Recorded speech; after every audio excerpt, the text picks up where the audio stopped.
Hello student, welcome to my YouTube channel. आज का हमारा टॉपिक है वैद्युत रासायनिक सेल।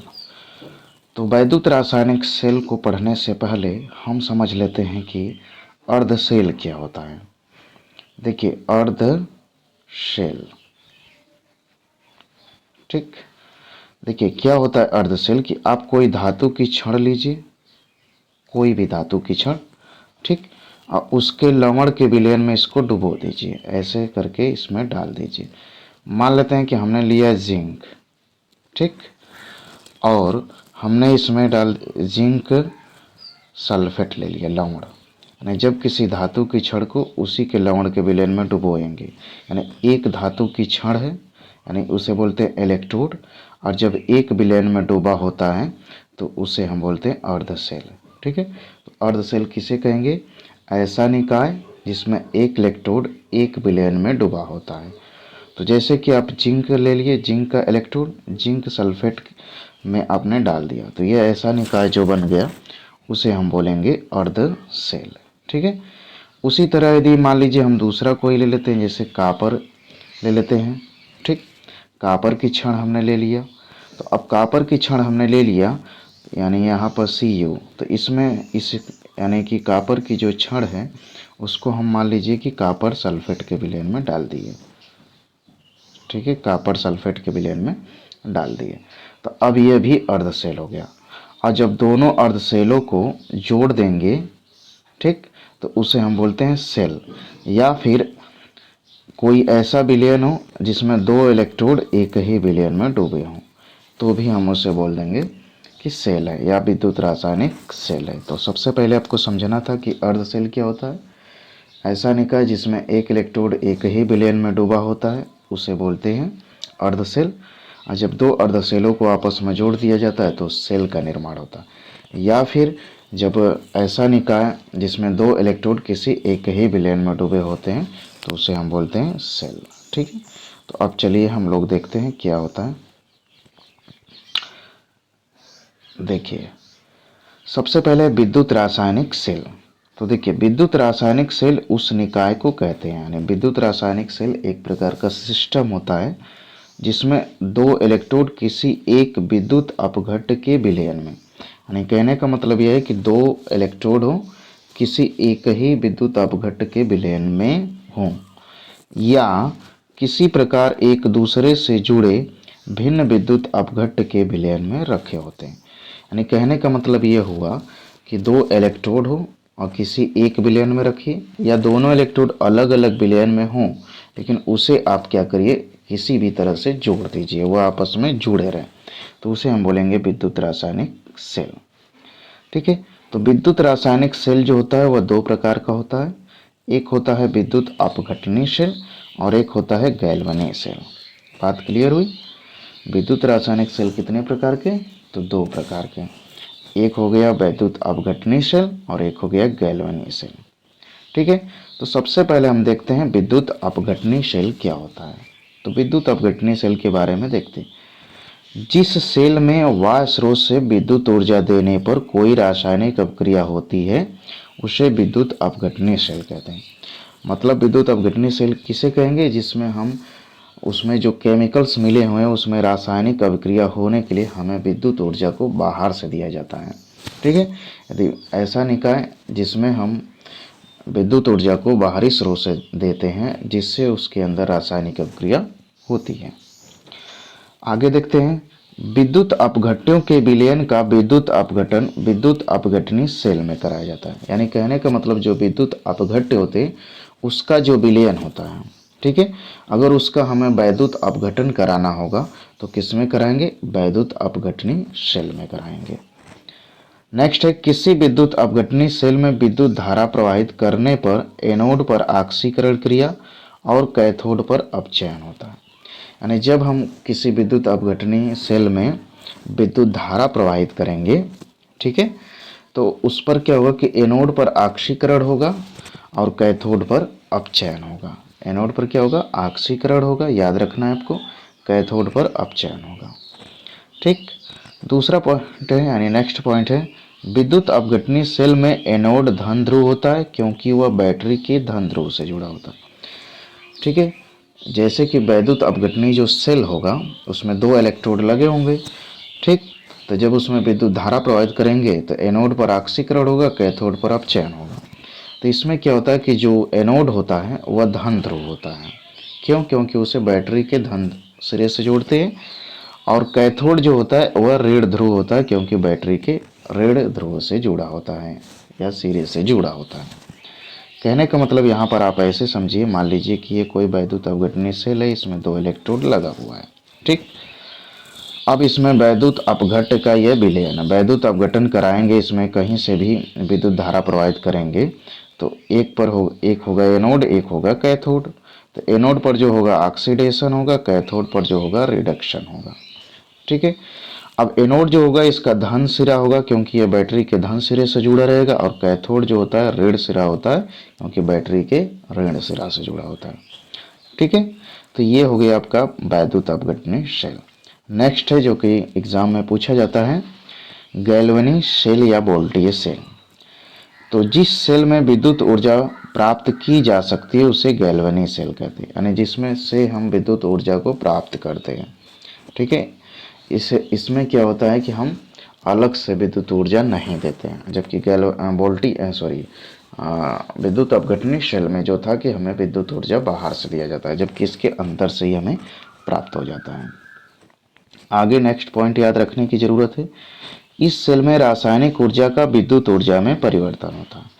इसमें क्या होता है कि रासायनिक जो पदार्थ होते हैं आपस में क्रिया करके वैद्युत ऊर्जा में कन्वर्ट हो जाते हैं, यानी कि रासायनिक ऊर्जा जो होती है वैद्युत ऊर्जा में कन्वर्ट हो जाती है।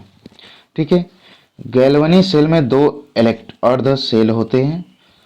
जिस इलेक्ट्रोड पर अपचयन होता है उसे कैथोड कहते हैं। ठीक है, जहाँ पे अपचयन होगा उसे कैथोड कहेंगे। कैथोड इस सेल का धन ध्रुव होता है, और इस सेल के जिस इलेक्ट्रोड पर ऑक्सीकरण होता है उसे एनोड कहते हैं। एनोड इस सेल का ऋण ध्रुव होता है। जैसे अपने विद्युत अपघटनी सेल में देखा था, जैसे मान लीजिए कि हम ऐसे 2 ठो अलग अलग बना देते हैं। ठीक है, अब देखिए ये मान लीजिए, ठीक है, इसे हम लवण सेतु से आगे देखेंगे, जोड़ देंगे। अब देखिए इसमें क्या होता है कि जो आपका ये तो आपका एनोड होगा, ये आपका कैथोड होगा।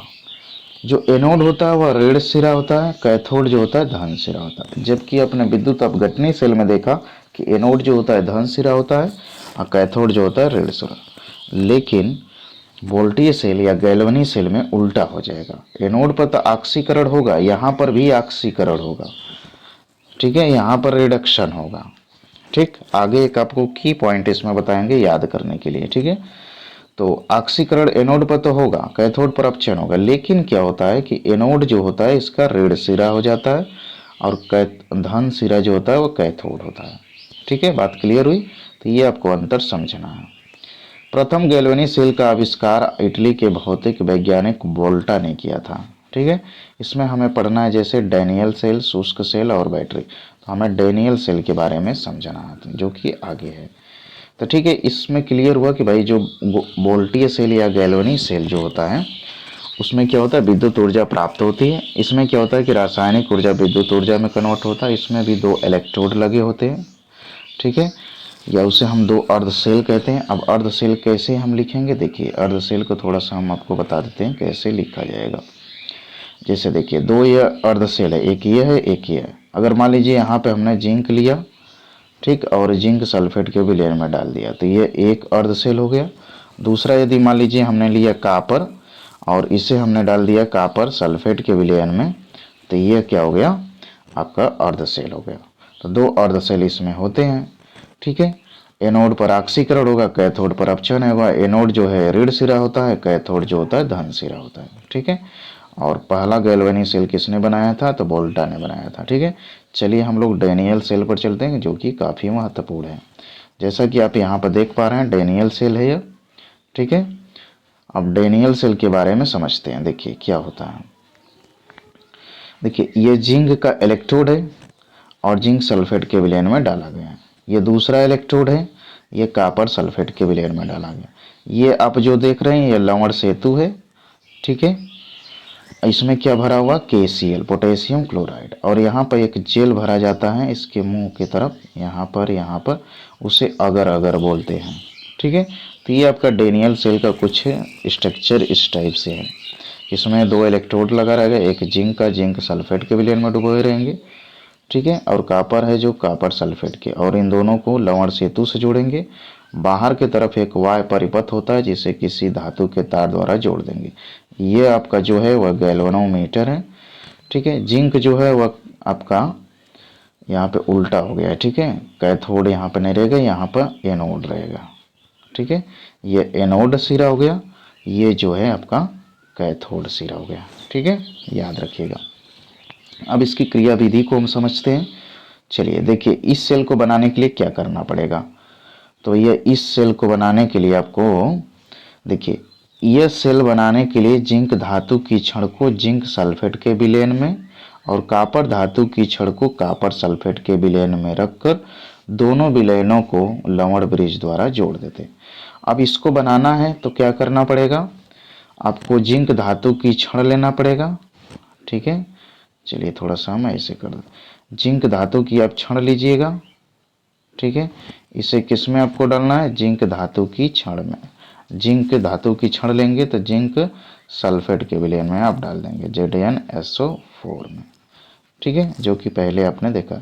दूसरा क्या लेंगे, एक दूसरा इलेक्ट्रोड लेंगे, जैसे कि कापर ले लेंगे। ठीक है, कापर ले लिए और इसे किस में डाल देंगे, कापर सल्फेट के विलयन में डाल देंगे, यानी CuSO4 के विलयन में डाल देंगे। ठीक है, इन दोनों को लवण सेतु से जोड़ देंगे ऐसे। ठीक, तो वहीं आप इस चित्र को समझिए। देखिए यहाँ पे आपको क्या करना है, इस सेल को बनाने के लिए क्या करना पड़ेगा, जिंक धातु की छड़ जिंक सल्फेट के विलयन में डाल देना है।